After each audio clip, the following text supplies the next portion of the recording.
प्रिय विद्यार्थियों, बीए भाग प्रथम की इस व्याख्यानमाला में आपका स्वागत है। इस व्याख्यान से पूर्व में हमने कहानी के विकास क्रम को जानने में विकास के बारे में जो जानकारी ली थी, उसके अंतर्गत हमने प्रेमचंद पूर्व युग के बारे में जानकारी ले ली थी और फिर प्रेमचंद युग के बारे में भी जानकारी प्राप्त कर रहे थे। और उस काल के दौरान में प्रेमचंद और जयशंकर प्रसाद दो प्रमुख कहानीकार हुए, उनके बारे में और उनके आभा मंडल से प्रभावित साहित्यकारों या कहानीकारों के बारे में हमने थोड़ी थोड़ी जानकारियां ले ली थी। चूंकि इन दोनों का प्रभाव इतना जबरदस्त था कि इससे बाहर की सोच रखने वाले लोगों का होना मुश्किल था। यह उसी तरह से मुश्किल था जैसे कि किसी वट वृक्ष के छाया में किसी दूसरे अन्य पौधों का विकसित होना। लेकिन भारतीय साहित्य में ये उसका सौभाग्य रहा कि इतने बड़े साहित्यकार होने के बावजूद और इनका आभा मंडल बहुत मजबूत होने के बावजूद इनके आभा मंडल से मुक्त होकर के, इनकी शैलियों से मुक्त होकर के, इनकी विषय वस्तु से और उनको प्रकट करने के तरीके से मुक्त होकर लिखने वाले कहानीकार भी हमको मिले। तो ये एक हमारे हिंदी साहित्य के लिए बहुत ही सौभाग्य की बात रही है। तो ऐसे कहानीकारों में पांडे, बेचन शर्मा, उग्र, अज्ञेय और जैनेन्द्र आदि प्रमुख हैं। इन लोगों ने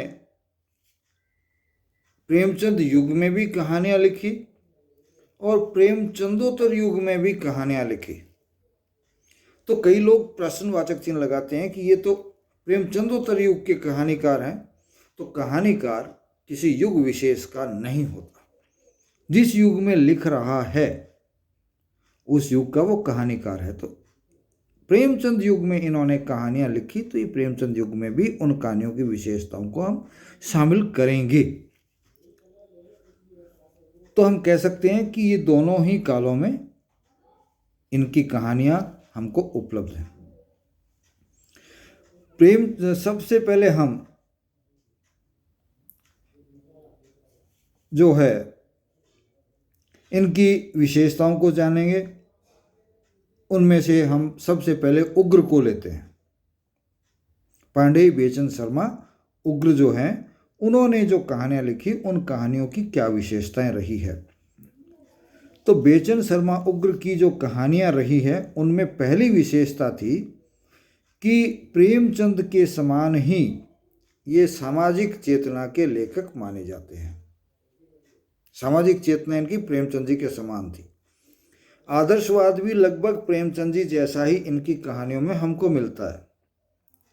लेकिन अंतर कहाँ आता है कि ये समाज के नग्न यथार्थ को कच्चे रूप में प्रस्तुत करते थे,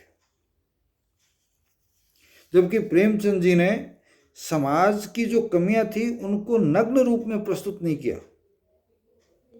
उन्होंने उसको बहुत अच्छे तरीके से प्रस्तुत किया ताकि समाज का बुरा प्रभाव न पड़े।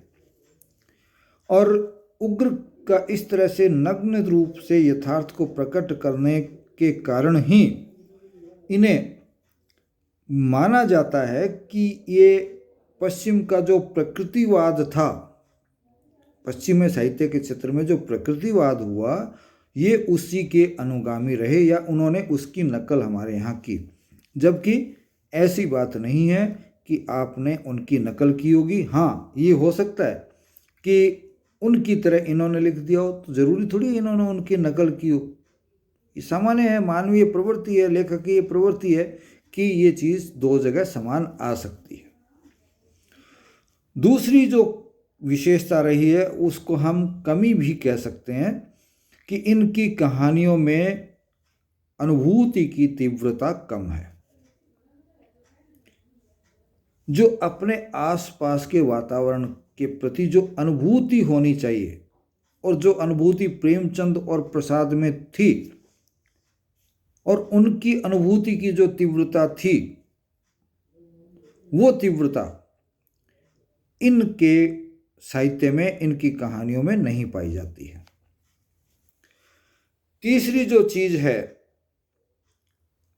या इसी के अंतर्गत हम इसको ले सकते हैं, सामाजिक शोषण, अन्याय और कुप्रथाओं के प्रति एक आक्रोश आपकी इन कहानियों में मिलता है। हालांकि अनुभूति की तीव्रता तो कम है, लेकिन आक्रोश मिलता है। यहां फिर कहा जा सकता है कि आक्रोश है तो अनुभूति की तीव्रता हो सकती है, लेकिन आक्रोश में थोड़ा सा क्रोध होता है, अनुभूति में उस चीज के प्रति समझ होती है। तीसरी जो विशेषता हम कह सकते हैं वो है कि चिनगारी जैसी जो इन्होंने कहानियां लिखी या कहानी लिखी,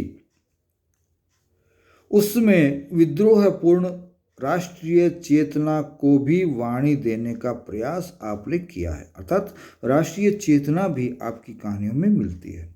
यानी कि खाली आपका स्वर सामाजिक अव्यवस्थाओं के प्रति विद्रोह का ही रहा है, बल्कि राष्ट्रीय चेतना भी आपकी कहानियों में हमको प्रखर रूप से मिल जाती है।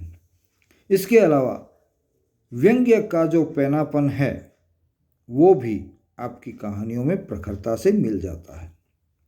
इसके साथ साथ अक्खड़पन,